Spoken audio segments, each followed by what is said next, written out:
Hola, ¿qué tal amigos? ¿Cómo están? Muy buenas noches. Yo soy Esdras Chabot y esto es Dinero y Poder. La Secretaría de Desarrollo Agrario, Territorial y Urbano, la SEDATU, presentó el programa Regionalización Funcional de México.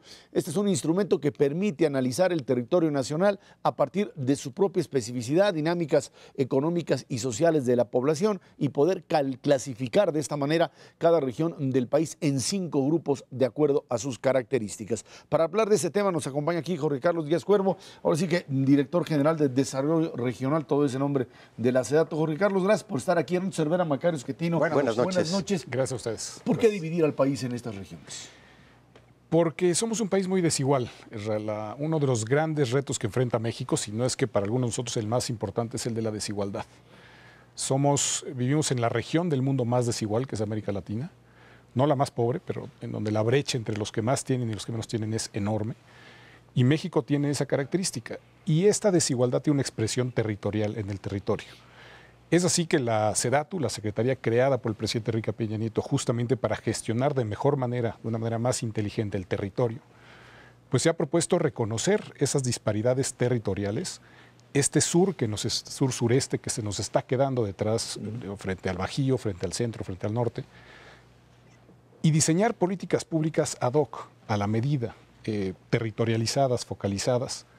Dejar de diseñar política pública como si fuera lo mismo Tapachula que Monterrey.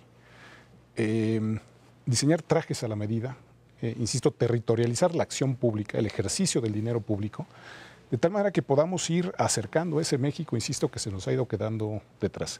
Y esta herramienta lo que busca con instrumentos de georreferenciación, geoestadísticos, que trabajamos, y aprovecho para agradecer el apoyo del INEGI, que tiene toda esta infraestructura para poder hacer una herramienta de este tipo, pues lo que busca es echar mano de estas herramientas para leer el territorio de manera funcional.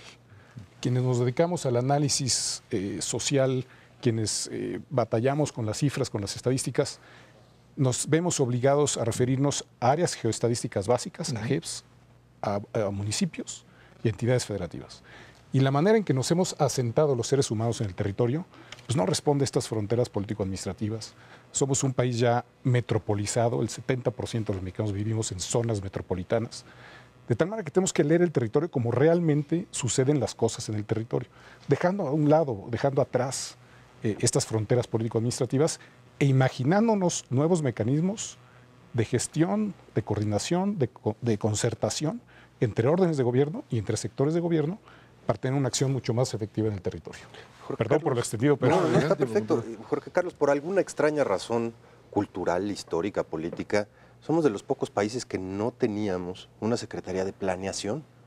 En algún momento la SAOP, Asentamientos Humanos y Obras Públicas, que desapareció, pero estamos reñidos con la planeación de largo plazo, ni siquiera desde el punto de vista privado.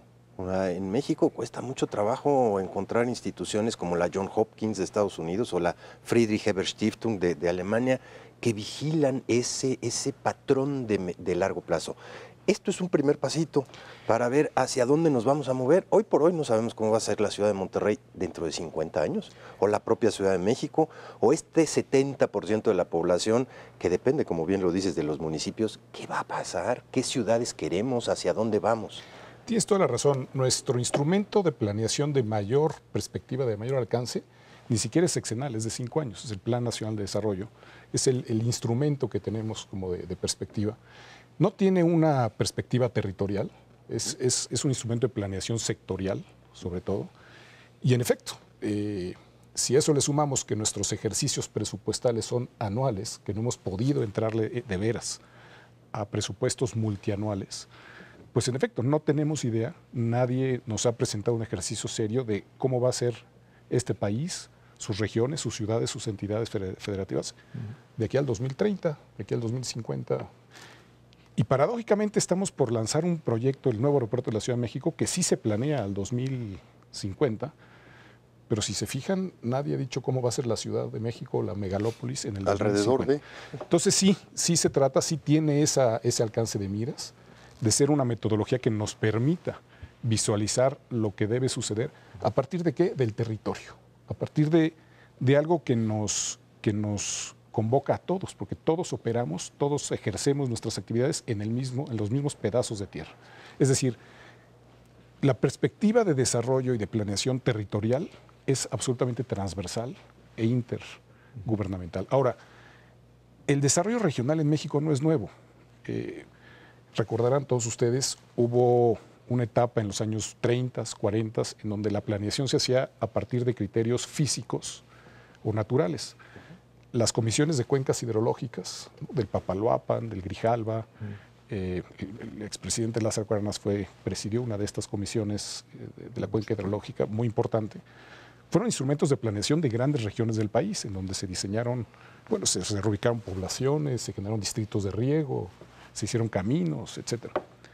Después, en los años 70, cuando surgen los coplades, primero los coprodes, luego los coplades, hubo una segunda, digamos, como generación de planeadores regionales en el país.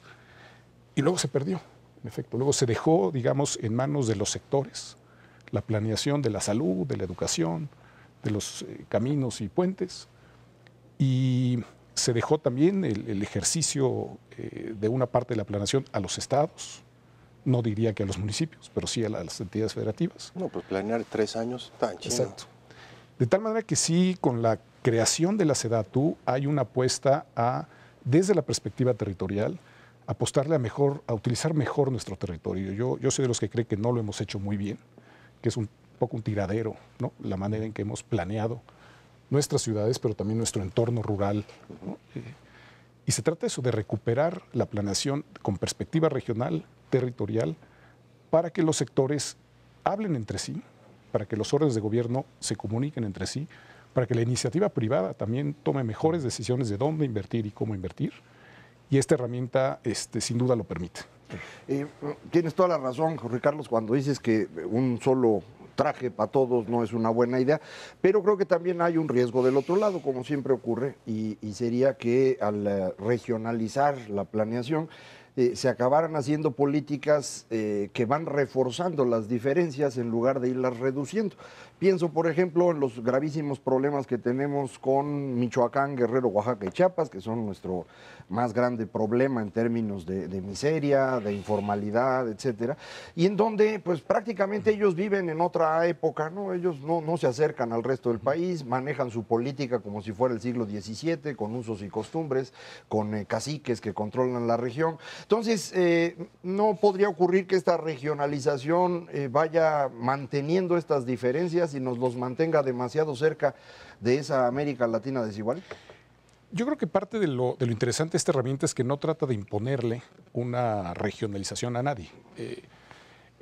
Es una herramienta que trata de dialogar, que no riñe con otro tipo de regionalizaciones que pueden ser de carácter administrativo. Por ejemplo, la Secretaría de la Defensa Nacional, para efectos de defensa nacional, tiene unas regiones militares que seguramente desde su criterio están bien. El SAT regionaliza el país de una manera distinta. Es decir, hay muchas maneras de agrupar y de leer para distintos fines el territorio.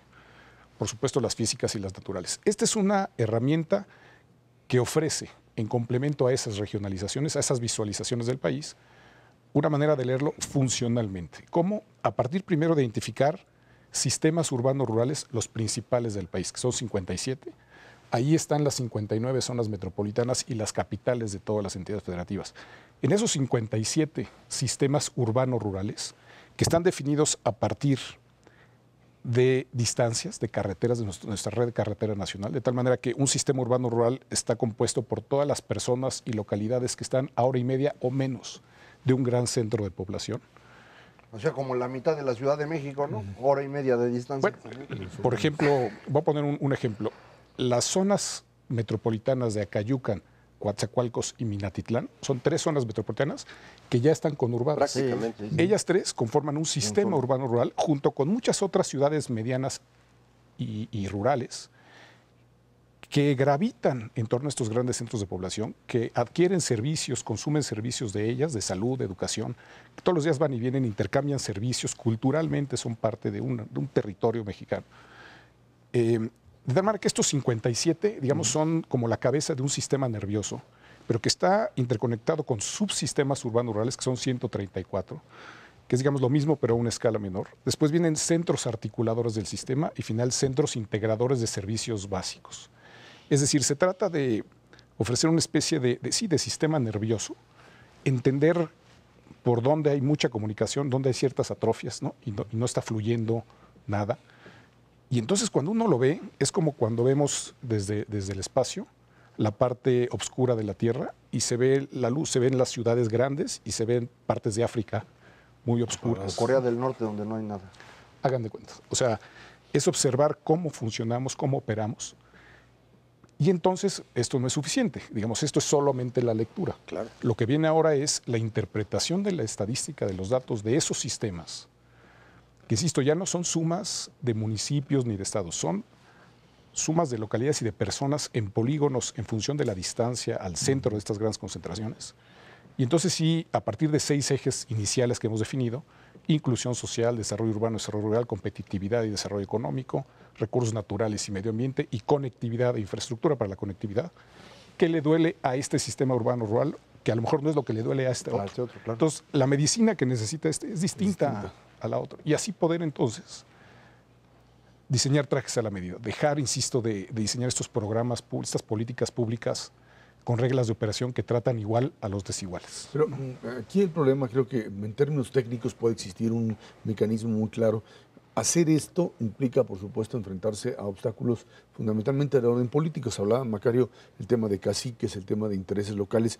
Cuando se hace este tipo de planeación, finalmente se trata otra vez del centro, que vuelve a chocar contra intereses locales. Qué bueno que lo dices, Ezra, porque en efecto, esta herramienta que ya está hoy a disposición de todos y de todas las personas que nos están viendo en la página datos.gov.mx, ya cualquiera de nosotros puede entrar y empezar a hacer análisis de iniciativa privada, los 3 órdenes de gobierno, etcétera.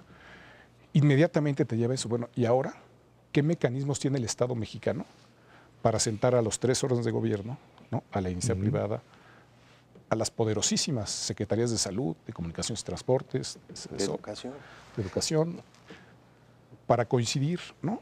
en el qué se requiere para ese sistema urbano rural? Y no que cada quien ande haciendo desde su perspectiva sectorial, que puede ser, ¿no? Pero que no se habla con la de junto, ¿no?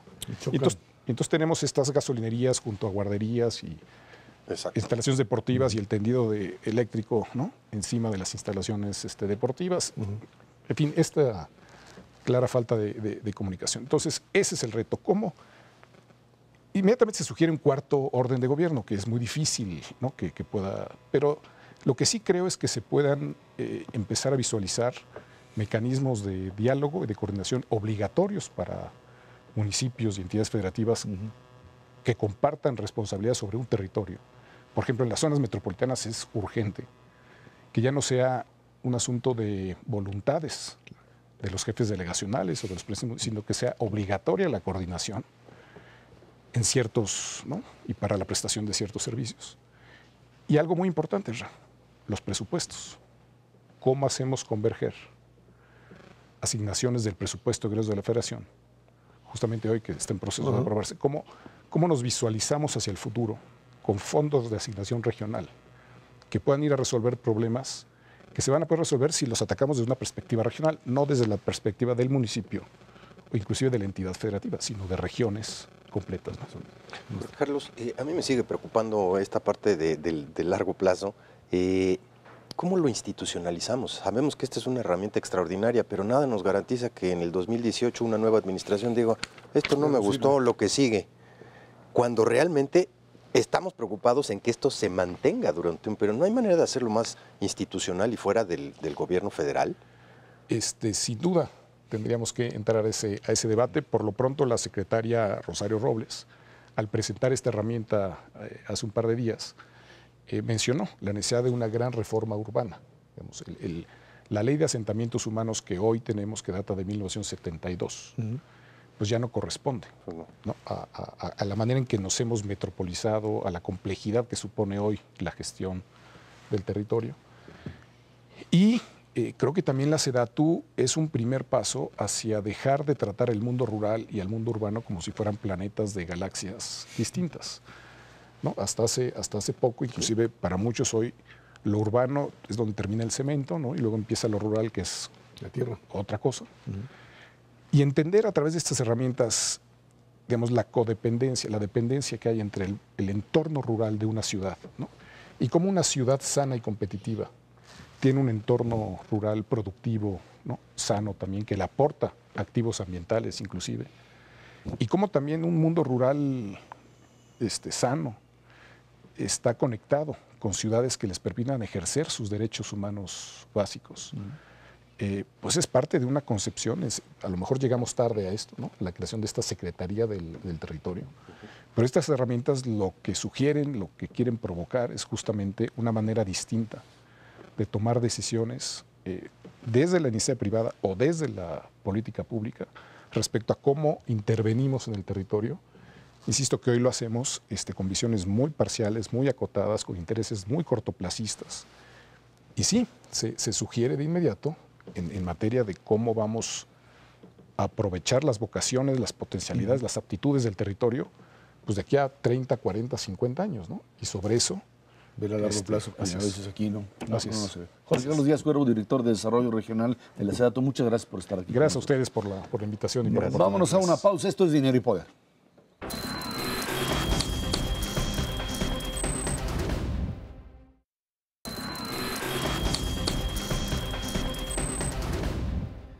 La organización Acción Ciudadana frente a la Pobreza presentó el primer reporte ciudadano sobre calidad y acceso efectivo a la salud en México. Entre otros resultados que este ejercicio arroja están que una tercera parte de las unidades de salud no han reportado información sobre la calidad de los servicios que prestan en los últimos 4 años. 1 de cada 10 unidades reporta de un mes de espera, más de un mes de espera para una cirugía. Una tercera parte de los pacientes no recibe los medicamentos que se les recetan y casi 4 millones tuvieron que pagar por consultas, medicamentos o estudios de laboratorio. Nos acompaña aquí en el estudio de Dinero y Poder Rogelio Gómez Hermosillo, coordinador de Acción Ciudadana frente a la Pobreza. Rogelio, gracias por estar aquí con nosotros.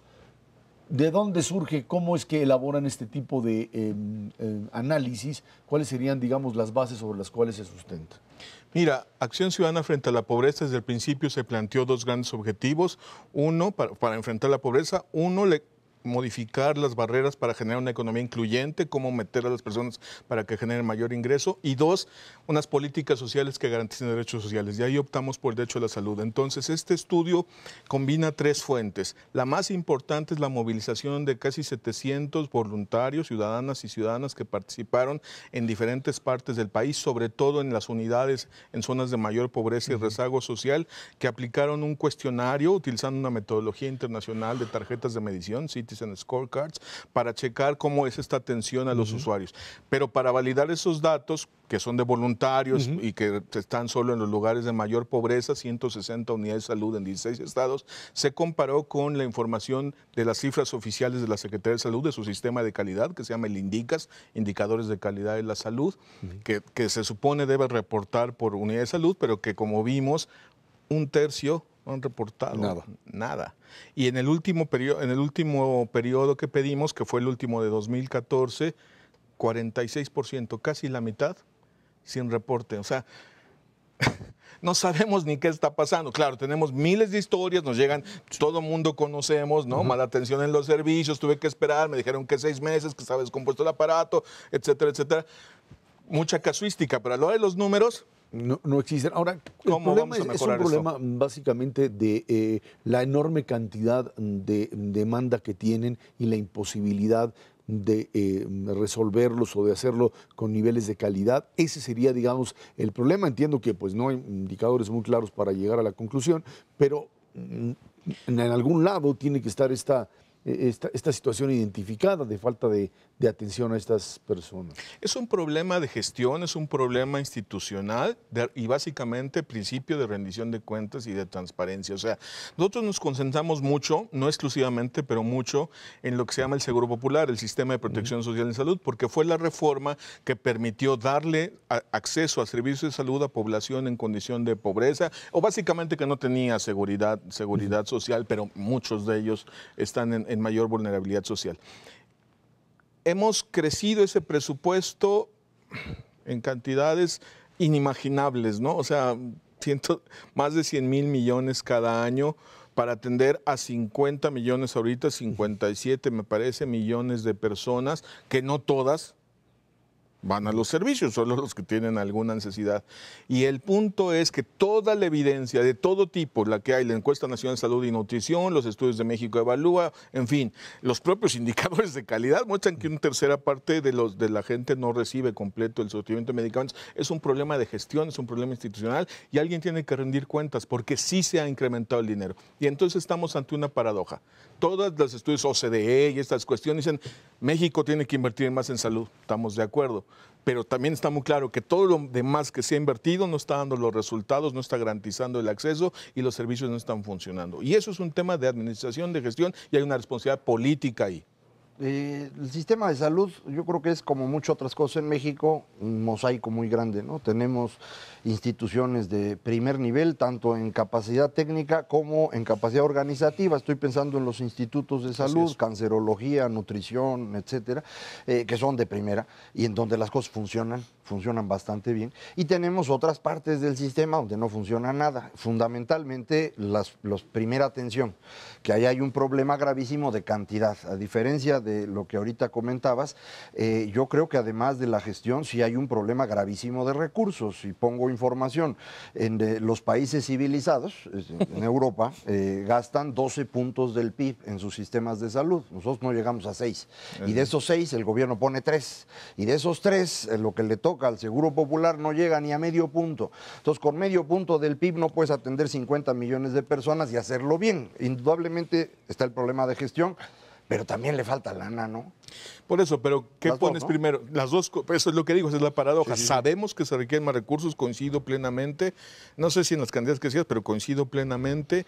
Pero lo que se le ha inyectado no está traducido en servicios, Macario. Sí hay que ser muy claros porque la evidencia es contundente. Es decir, no está llegando el recurso a la prestación del servicio. No es un problema médico, no es la primera línea de atención, algo está ahí mal en medio en la rendición de cuentas. Básicamente, si nos ponemos técnicos, el Seguro Popular decía que iba a subsidiar la demanda y que los recursos iban a ser para pagar servicios prestados, por eso se llamaba seguro. La lógica es que así funciona el Fondo de Gastos Catastróficos por intervención pagada, pero la parte central del Seguro Popular se canaliza para atender el caos, que son el 90% de las enfermedades más comunes y las de más o menos bajo costo y muchas de las atenciones preventivas que evitarían los altos costos posteriores, porque en salud el problema es lo que no haces en el momento adecuado, te sale más caro después. Más caro en económico, estamos con economistas, dinero y poder, y mucho más caro para la gente, o sea, en sufrimiento, enfermedades, calidad de vida y posibles muertes, o sea, o cosas irreparables. O sea, es muy serio el asunto de la espera. Y ahí no está llegando el dinero, y el tema que estamos levantando con el estudio es que donde debería estar la información para que viéramos cuáles funcionan bien, cuáles funcionan mal. No sabemos. Están a ciegas, entonces canalizan el dinero a los gobiernos estatales y las unidades de salud no reportan. Ahorita le estamos pidiendo a la Cámara de Diputados que agregue un párrafo al artículo dedicado al sistema de protección social salud en el decreto del presupuesto para que estén obligados a entregar la información y que se pueda lograr trazabilidad de los recursos desde que salen del presupuesto federal hasta que llegan en forma de insumos, plazas, etcétera, a las unidades de salud.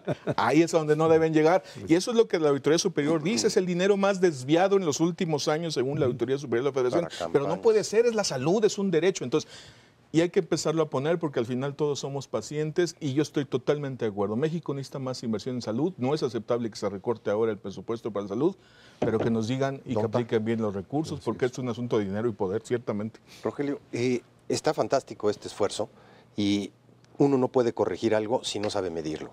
Y arroja muchísima luz. Siguiendo la cadenita viene la parte del análisis que nos están poniendo sobre la mesa y luego cómo decantarlo, con qué autoridades ir, cómo forzarlos desde el sector social, desde el sector privado, para decirles hay que componer esto. Y relacionado con eso, no puede ser un esfuerzo de una sola vez. Lo van a seguir instrumentando, cómo le van a hacer, cómo lo van a institucionalizar para que esto sea una fuente permanente de información. Sí, mira, esa es la lógica, te agradezco mucho, porque ciertamente este es el primer reporte y quisimos ponerle primer como un compromiso de que vamos a seguir poniendo el dedo en la llaga y tratando de medir, no solo con voluntarios, que es una cosa muy buena, porque es que la gente empiece a asumir que esos servicios no son del gobierno, sino que son servicios públicos y que la salud es un derecho.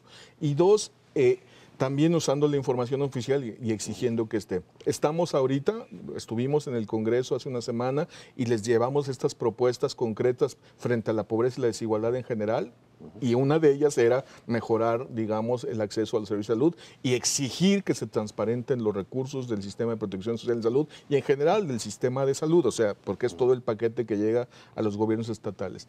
Estamos tratando de construir una gran coalición social que exija a las autoridades y a los legisladores poner atención en esto, porque es uno de los retos de nuestro país, o sea, la productividad, la educación y tantas cosas dependen mucho de lo que logremos invertir en una población más sana, ahora que todavía estamos, ya se nos está yendo, pero estamos todavía en plena transición demográfica y epidemiológica. Entonces sí, vamos a seguirle, vamos a promover más ejercicios de observación ciudadana, vamos a crear apps para que la gente pueda reportar, pero vamos a exigir que quienes tienen que tener la información por ley, por responsabilidad de servidores públicos, cumplan con su obligación. O sea, no es posible que el director general de calidad de la salud acepte que la mitad de no le reporte nada y no pase nada. ¿Por qué? Porque está en otra área que no es la que maneja el dinero.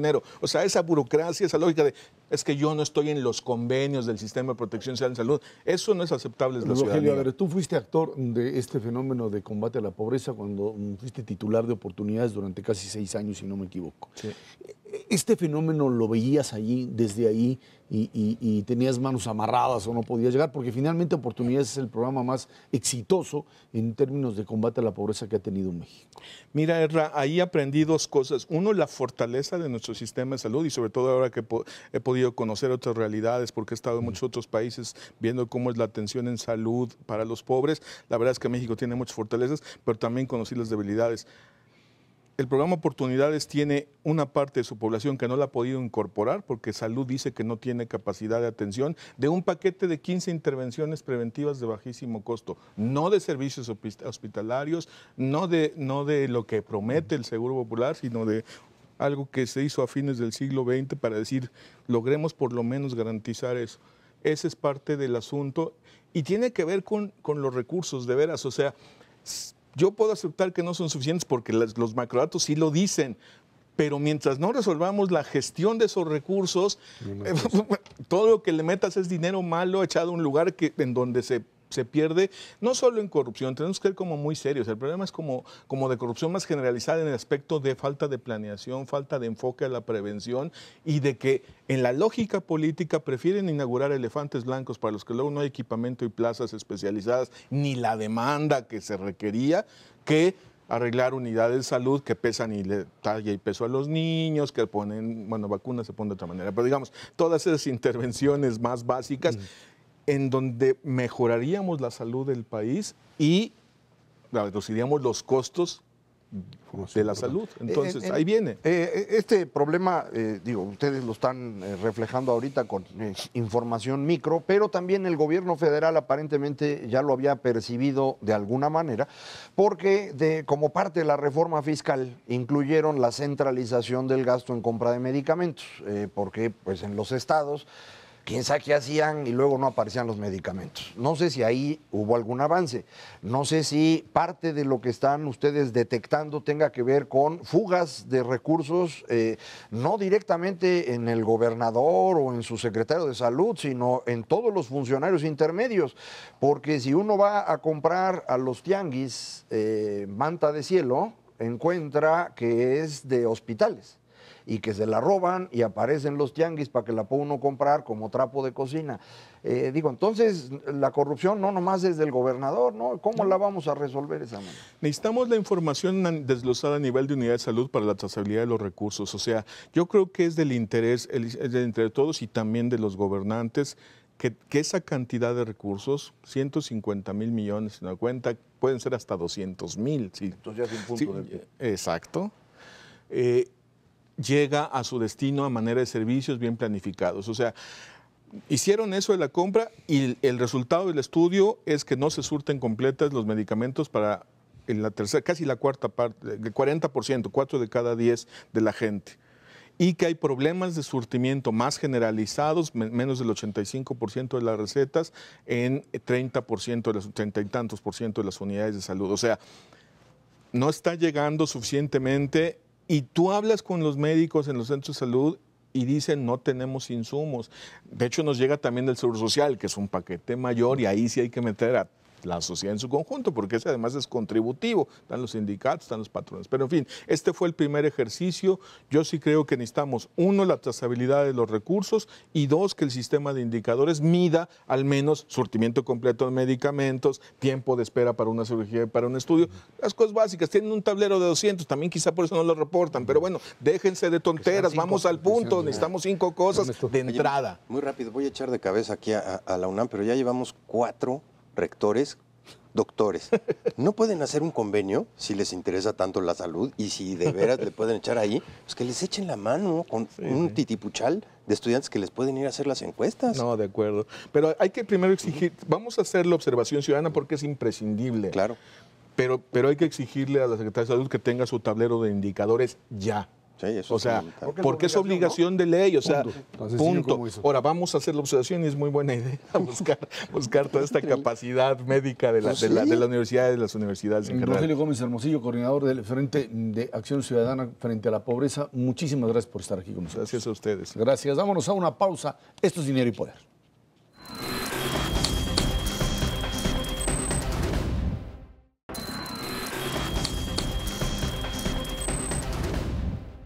La economía nacional avanza. El Instituto Nacional de Estadística y Geografía, el INEGI, informó que la producción industrial reportó durante septiembre un crecimiento de 1.4%, el mayor avance del sector en un lapso de 5 meses. Por su parte, la Asociación Nacional de Tiendas de Autoservicio y Departamentales, la ANTAD, dijo que las ventas iguales de sus socios, aquellas tiendas con más de un año de operación, suben 9.8% interanual en octubre, la mejor tasa desde noviembre de 2011. A ver, estamos aquí ante un fenómeno interesantísimo, en donde hay un crecimiento magro del país de 2.3, ¿no? 2.2, 2.3, este trimestre va a ser 2.4, okay. el tercero. Tienes indicadores de empleo al alza, de consumo como no lo habíamos tenido nunca, bueno, no nunca, pero sí desde hace mucho tiempo, con algo que a mí me empieza a generar una duda si metodológicamente esto está funcionando, porque tienes baja inflación, tienes alto consumo, tienes crecimiento industrial. Pequeño, ¿sí? Pequeño, muy pero pequeño. Crecimiento. Pero tienes crecimiento industrial también en ciertos sectores negativo. Negativo. Muy fuerte. A ver, entonces, ¿cómo es que esto se equilibra, Ernesto? No, bueno, si hubiera psiquiatras para economías emergentes, México estaría diagnosticado con bipolaridad permanente y creciente. Tienes un sector interno que verdaderamente está creciendo a tasas impresionantes. El sector servicios en su conjunto, pues el último dato con agosto es una tasa de crecimiento del 10%. Ciertos sectores de actividad como bienes raíces creciendo 36%, es una cosa verdaderamente impresionante. Restaurantes y hoteles vinculados al sector turístico a tasas superiores al 8%. Hace muchísimo no se veía en México una dinámica tan fuerte del mercado interno, acompañada, eso sí, de un sector industrial muy lento, que simplemente no está jalando, por una parte por la minería, y especialmente la minería petrolera, que no traen una tasa de decrecimiento del 1 o del 2, está cayendo 6%, y eso es una barbaridad, es un golpe fuerte para muchas entidades federativas. Todo lo que es, lo que sabemos, Tamaulipas, Veracruz, Tabasco, Campeche, han sufrido terriblemente en materia de crecimiento. Pero también un sector manufacturero que las cifras son engañosas. Nos están diciendo que crece al 2.4, pero en promedio en el año va creciendo 1.2 y ahí este sector abocado fundamentalmente al sector externo, a la exportación, pues no está teniendo mucho éxito. Si uno quita el sector automotriz de esta dinámica, la verdad es que las exportaciones manufactureras no automotrices han tenido una tasa de crecimiento negativa. Y uno dice, ¿en dónde está esta parte en donde si México devalúa su moneda y Estados Unidos crece, pues nuestras exportaciones explotan? Pues no es el caso.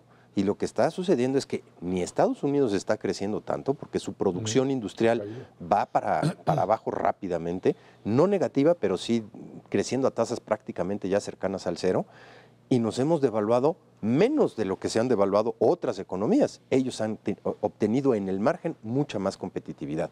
No está fácil para el sector industrial, pero al mismo tiempo está en jauja para todos aquellos proveedores de servicios y comercio en este país, al menos durante este 2015. Es un problema de coordinación. Cuando un sector crece, el otro se achica y entonces en el promedio estamos estancados. Ejemplo, construcción. Construcción se empezó a caer muy fuerte al inicio del sexenio. Cuando empieza a recuperarse, se cae minería.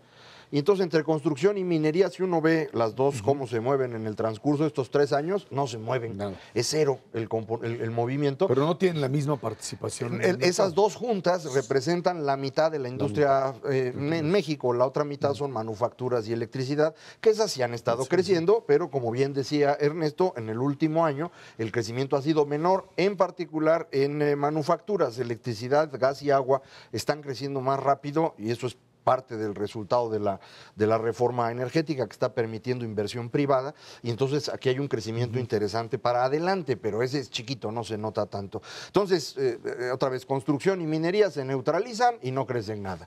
Y lo mismo ocurre en cierta medida con algunos de los segmentos del mercado interno. Está creciendo de manera importante en este año el consumo, pero en los 2 años anteriores no había crecido nada y el que mantenía el crecimiento era la exportación. Ahora la exportación no crece y el consumo sí, por eso ahí estamos en 2. Entonces, ha sido un problema de este tipo. ¿Qué es lo que va a pasar hacia adelante? A mí me parece que paulatinamente el consumo va a mantener ese nivel que tiene. No vamos a tener 10% de crecimiento, pero sí crecimientos superiores al 5, yo creo incluso, porque tienes un crecimiento fuerte de empleo, tienes una inflación baja, lo cual significa un aumento de salarios reales, hay un mayor flujo de remesas porque son en dólares y al traducir en pesos es más dinero. Entonces, hay más gasto, ¿no? La gente puede comprar más, creo que lo va a seguir haciendo. Y las exportaciones van a depender mucho del mercado estadounidense, que decía Ernesto, no nos hemos depreciado lo suficiente, etcétera. En realidad, buena parte de las decisiones de exportación automotriz tienen que ver con decisiones de empresas, no son propiamente hablando de tipo de cambio. Entonces, si por ejemplo Ford o General Motors decide hacer más de un modelo que se hace en México, pues crecemos. Y si no, pues no, eso no es una decisión que está en nuestras manos. Creo que el asunto de Volkswagen todavía tiene algo que va a costar en términos de exportación y eso también va a notarse. A lo anterior habría que añadirle la cerecita del pastel de que finalmente tenemos bancos que están prestando, aunque no lo crean, sí. Y eso te detona todavía más el consumo. De la mitad de hace un año. Con las históricamente más bajas de este país. Entonces, pues juntas todos estos elementos y sí te da una dinámica de crecimiento en las ventas de tiendas formales verdaderamente impresionante, que ese es un plus para la economía en su conjunto, que el verdadero aumento del consumo, si el consumo te está creciendo 4,5%, pero las ventas, el consumo en tiendas formales te están creciendo al 10%, eso quiere decir que el consumo en el mercado informal se está haciendo más chiquito. Y por primera vez, en vez de tú saber cuántas décadas. Y eso es muy importante y muy bueno para el país. Te fomenta la productividad, no cabe la menor duda. Tenemos ahora, dentro de un mes, el alza en la tasa de interés en Estados Unidos, que ya se da por descontado. Ya hay una presión inflacionaria sobre determinados precios en México, fundamentalmente en electrónica, en todo lo que tiene que ver con materiales de importación. Algo que pues eventualmente nos irá dando también el ascenso seguramente de tasas de interés en nuestro país, hasta donde esto pues reduce o reducirá en el corto plazo la perspectiva de crecimiento para el 2016. Yo no lo creo porque la tasa de interés que sube es la tasa de interés de referencia, los CETES, la tasa interbancaria y demás, pero la tasa relevante para las compras es la que se les está aplicando a los clientes. Y creo que la brecha entre las dos se ha ido cerrando conforme algunas de los fenómenos que propició la reforma financiera empiezan a ocurrir. La reforma financiera, entre otras cosas, le da una facilidad a los bancos de recuperar créditos que antes no tenían, y esto significa que pueden hacer los créditos más baratos porque su cartera vencida se empieza a reducir. Entonces la brecha entre las dos tasas se va cerrando y entonces yo creo que aunque suba la tasa en Estados Unidos y suba la tasa del Banco de México, el impacto sobre el crédito va a ser mucho menor de lo que uno esperaría. En las tasas activas, eso no cabe la menor duda. Pero si tú aumentas, o sea, lo que no puedes mantener permanentemente, y ya llevamos 7 años consecutivos, al menos en Estados Unidos, son tasas de interés negativas. ¿Por qué? Porque te desincentivan el ahorro. Y el ahorro, pues es el precursor de la inversión. Tasa negativa implica necesariamente dar un interés por debajo de la inflación. Es correcto. Ahora, en México, pues sí, tenemos una inflación de 2.4 ahorita con una tasa de interés del ahorro ligeramente por arriba. En el momento en que tú subas la tasa de interés, sí te va a bajar un poquito el consumo, no tanto porque no le presten, sino porque hay un incentivo a ahorrar más y a lo mejor la gente empieza a decidir, pues yo quiero ahorrar, pues ahora que me están dando el 4% en lugar del 3%, o puedo encontrar algunas otras cosas. Macario me está diciendo que no. Que nos gastamos el 99%. Es poquito, si vas a pasar, Tito, en el banco te están dando ahorita 2.5, 2.8 y te lo suben a 3.5, y en cambio en el Buen Fin te dan una pantallota así grandota. Pero ya le subieron el 30%. Pero va a haber apagón analógico, urge la pantallota. ¿Qué vas a andar metiendo el 4%? Por eso, ¿quién ahorra en este país? El 99% de la población no, pero el 1% que es el que genera el 70 o el 80% del ahorro, créeme que sí reacciona frente a ese Vamos a ver si pasa. Vámonos a una pausa y de regreso platicamos con usted sobre el tema PRD, la elección de Agustín Basabe y el relajo que se trae la izquierda. Esto es Dinero y Poder.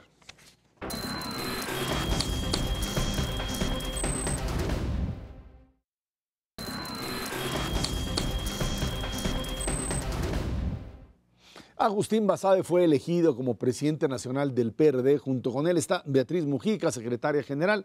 Estarán en el cargo un ratito, nada más hasta 2017. Su primera prueba es posicionar a su partido y recuperar espacios en las elecciones estatales de 2016 y 2017. Bueno, pues ahí está el PRD metido, creo que en un problema mucho mayor que el que tenían después de haber terminado la elección de junio, en una posición bastante débil. Se metieron en lo que sería esta deslegitimación de la dirección nacional. La habían hecho muy bien, elecciones, Navarrete, habían ganado todo Nueva Izquierda. De repente, bueno, pues no pudieron manejar a los grupos y optaron por una figura externa, la de Agustín Basabe, en medio de un pleito interno que otra vez los vuelve a poner en referencia a qué hacer. Irse con Acción Nacional, dicen vamos a ir con el PAN para elecciones estatales, en el entendido de que las alianzas funcionan y la idea ahí es sacar al PRI de los distintos gobiernos y por otro lado voltear a rogarle otra vez a Morena que si pues nos echa una manita y nos aliamos con ellos en una lógica en donde Morena lo único que le interesa es que el PRD se alíe con él y juegue al ritmo que a ellos le toque. Sí, creo que dices bien, después de la elección intermedia ahora en junio de 2015, no estaban tan mal, pero se aventaron esta noche de los cuchillos cortos. No es largos porque no se mataron, pero sí se dejaron muy golpeados unos a otros. Han debilitado, creo yo, mucho al partido, al extremo de traer un externo a dirigirlos en un hecho... Un gerente, dicen algunos. Sí, inédito, creo yo. Esto no es normal en partidos políticos. Y menos de izquierda. Sí, es normal traer un externo para candidato, pero no para dirigente, pero bueno, eso hicieron. Aparentemente, y eso pues lo han dicho varios de ellos, al menos en corto, que pues están diciendo que invitan a Morena, pero nada más para que no digan que no les hicieron caso, saben que no les van a responder, y realmente su intención era aliarse con el PAN desde siempre y que por eso Basabe los iba a ayudar, etcétera. El asunto es que hay muchas personas dentro de Acción Nacional que empiezan a dudar, pues que ganan aliándose con el PRD. En las elecciones de 2016, pues realmente no hay ninguna en donde el PRD tenga mucha fuerza. A lo mejor Oaxaca podría uno pensar, pero tampoco parece que sea mucha su fuerza, e intercambiar por eso el apoyo en muchos otros estados en donde se desdibujaría Acción Nacional al sumarse al PRD, al menos eso piensan dentro de ese partido. Me refiero, por ejemplo, a un artículo que publicó Germán Martínez hace un par de días, donde decía eso, bueno, bueno, ¿para qué se está haciendo esta alianza PAN y PRD? Mejor que el planes? PAN vaya solo, que diga claramente cuál es su posición para que pueda reestructurarse hacia el 2018, en lugar de ir en una mezcolanza extraña. Una mezcolanza que insisto, el único punto en común que tienen, hasta ahora lo han hecho en todas las elecciones, es sacar al PRI. Y lo que le ha sucedido después es que el tema de la izquierda lo o del sacan al PRI, PRD... pero con priistas, mano. Bueno, Maloba en Sinaloa. Lo usaron de candidato, llegó, corrió a todos y metió a puros amigos suyos priistas.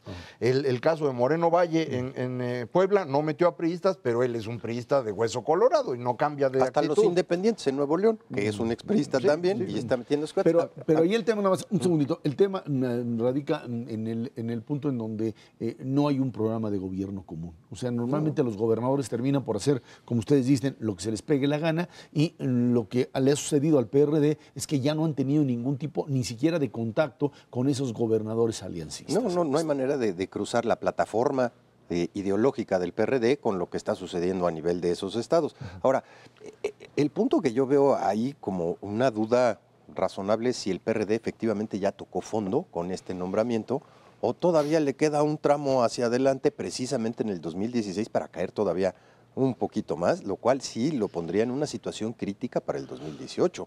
Si no empiezan a reconstruir, olvídate de con alianzas o sin alianzas, lo poquitito que tienen ahorita como partido hacia adelante, híjole, van a tener una problemática muy seria en donde 2016 inclusive puede ser peor que la noche de los cuchillos cortos. Pero es que está bien complicado. ¿Dónde gobiernan ahorita? Están en Tabasco, y Tabasco es una pachanga espantosa ahorita. Tabasco, además, un Arturo Núñez mucho más ligado al gobierno federal que al propio partido y como peleado tal. con Morena, y Así ahora es. le están quemando Sí. camiones. O sea, ya se complicó Tabasco. El otro que gobierna en Michoacán, que es Silvano Aureoles, también ligado al gobierno federal, Así porque es. por eso llegó.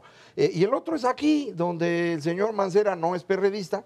Y donde, pues yo no sé qué gobiernan, porque esto es una pachanga espantosa, ¿no? Ayer mismo alguien se le ocurrió ir a manifestarse al segundo piso del periférico y órale, trabas la circulación 2 o 3 horas y no pasa absolutamente 2 o 3, nada. como 6 horas. Entonces, parecería que los gobiernos de izquierda los ve uno asociados a la delincuencia, sea delincuencia terrible como en Guerrero, donde hubo incluso asesinatos, o delincuencia organizada como son los peticionarios que utilizan vías rápidas para ejercer su protesta, cometiendo un delito, que eso debe estar muy claro. Entonces, esa asociación cercana con los delitos me parece que no le hace bien a la izquierda, y no entiendo si esta reestructura que están planteando ahorita va a mostrar cómo claramente rechazan eso, porque lo podrían hacer y no lo veo. Uno de los puntos claves, creo, es el estado de Veracruz. Veracruz es una de las zonas fundamentales, no solo para la elección, por supuesto, de gobernador de ese estado del próximo año, sino para el 2018. Y allí es en donde otra vez hay una pugna, porque el PRD en Veracruz dice, sí, vamos con el PAN. Los panistas pues, no saben hasta qué punto esto les ayuda o les quita fuerza dentro de Veracruz. Es parte todavía de la discusión. Y un PRI que sabe muy bien que perder Veracruz después del desastre del actual gobernador, bueno, pues le puede resultar muy caro, fundamentalmente para la operación política en el 2018. Veracruz es un estado importantísimo en términos de población, no cabe la menor duda. Es el único estado que tiene 10 ciudades de más de 100,000 habitantes y eso le da un peso urbano verdaderamente impresionante, y al mismo tiempo tiene un tejido rural, verdaderamente complicado.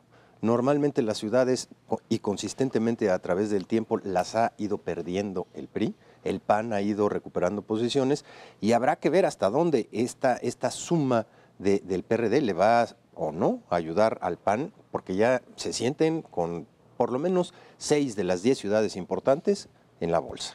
Veracruz y Puebla van a tener elección el próximo año y luego en 2018, Sí, porque tienen un gobernador de 2 años, y eso hace características muy particulares.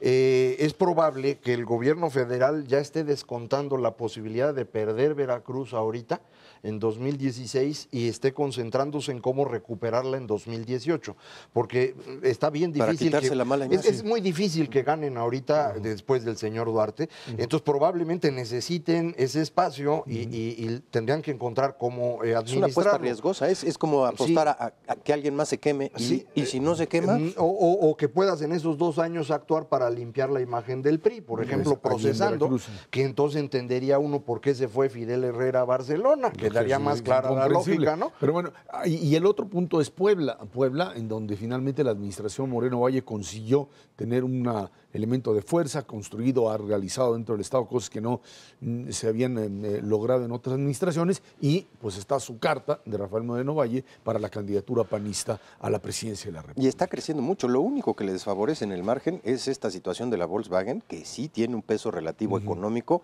justo exactamente en el periodo antes de las elecciones, que va a mermar su dinámica de crecimiento. Ya lo está haciendo. La Volkswagen tiene un peso relativo cercano al 30% del empleo formal en el Estado y está cayendo su producción 20%. Ya no están produciendo los sábados y están con una exportación 40% por abajo. No es lo único, sí es importantísimo, pero trae también ya la desventaja de que perdió la elección intermedia. Es decir, en junio pasado el señor Moreno Valle no logró que Acción Nacional ganara el Estado, le ganaron los priistas. Entonces, creo que está en una situación compleja por ahí. Este asunto de Volkswagen, que no era suyo, pero pues le cayó, ni modo, del cielo no siempre caen cosas buenas, y creo que tiene enfrente a un PRI que está concentrado en resolverlo. Manlio Fabio Beltrones ha mostrado con mucha claridad que le interesa ganar Puebla, él como presidente del PRI, entonces creo que va a poner un énfasis mayor en Puebla, y por eso insistía yo, puede ser que suelten Veracruz para concentrarse en Puebla y 2 años después ganar los 2 estados. Esa es una estrategia que a mí me parece muy razonable, y ahí es donde el PRD no entendemos bien qué va a hacer, porque le aporta al PAN ahorita en Veracruz o no. En Puebla le ayuda en algo, en Sinaloa sirve, en Durango sirve. Yo no sé ya cuántos votos tiene el PRD, creo que nadie lo sabe, pero no deben ser ya tantos. Y más aún a partir de lo que es básicamente su pleito con Moreno. O sea, el tema López Obrador Morena, y aquí en la Ciudad de México y en distintos lugares, parece que pues están tratando de voltear a la derecha para ver qué es lo que sucede en la izquierda, y en medios donde están perdiendo. Bueno, pero pues pierden en la óptica Movimiento Ciudadano, que la verdad es el partido que más ganó en el corto plazo en las últimas elecciones, y que podría ser un extraordinario aliado para no irse al despeñadero, como dicen por ahí, en el 2018. La mera verdad es, sí, de repente caen cosas del cielo diferentes, pero no te pares debajo de los pájaros, compadre. Yo sí creo que Movimiento Ciudadano puede cosechar mucho de lo que el PRD está perdiendo antes de que lo haga Morena, y ese va a ser muy interesante. Gracias, Majaros, que tiene Ernesto Cervera. Gracias a usted que nos ve y nos escucha todos los jueves a las 10 de la noche aquí, Canal 11, Dinero y Poder. Estamos en la radio Noticias MBS en el 102.5 del FM de lunes a viernes de 5 a 7 de la noche. Por nuestra parte, muchas gracias y muy buenas noches.